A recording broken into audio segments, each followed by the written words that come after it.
এইরকম করে যাকে আপনি চপ বানিয়ে খাবেন সেই হ্যাংলার মতন চাইবে আর একদিন করবেন প্লিজ এরকম বলবে।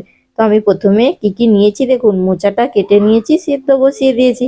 এরপরে শুকনো কিছু মশলা নিয়েছি, কড়াইতে পরিমাণ মতো তেল দিয়ে দিয়েছি, আদা আর রসুন ছিঁচে দিয়ে দিয়েছি, পেঁয়াজও দিয়ে দিয়েছি, দিয়ে রাঙিয়ে ভেজে নিয়েছি। এরপরে দিয়ে দিচ্ছি গাজর, কুচিয়ে রাখা কাঁচা লঙ্কা কুচি দিয়ে দেব। এবার আমি অ্যাড করে দেব সেদ্ধ করে নিয়েছি নুন হলুদ দিয়ে মোচাটি দিয়ে দিয়েছি, দিয়ে নাড়াচাড়া করে নেব।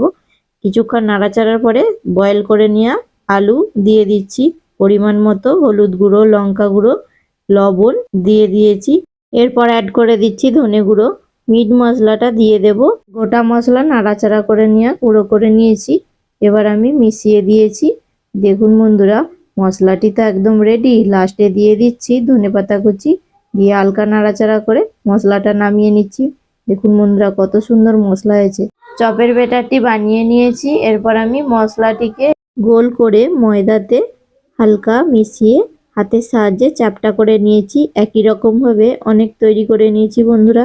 এবার বেসনের ব্যাটারে দিয়ে এই রকম করে ভেজে নেব। দেখুন বন্ধুরা, তেলটা কিন্তু খুব গরম কিংবা ঠান্ডা হলে চলবে না, একদম মাঝারি ফ্লেমে রাখতে হবে। চপগুলো দেওয়ার সাথে সাথে দারুণ সুন্দর করে কিন্তু ফুলেছে। আমি উল্টে পাল্টে ভেজে নিয়েছি, এপিঠ উল্টে দিয়েছি আর দুদিকে রাঙিয়ে ভেজে নিয়েছি। দেখুন কত সুন্দর হয়েছে, কিন্তু চপের কালারটাও কিন্তু দারুণ হয়েছে। তো বন্ধুরা, আমি কিন্তু টেস্ট করে দেখছি কেমন হয়েছে। বর্দি ভাই ভেজেছে, আমি খেয়ে দেখছি, দারুণ টেস্ট হয়েছে। আপনারাও কিন্তু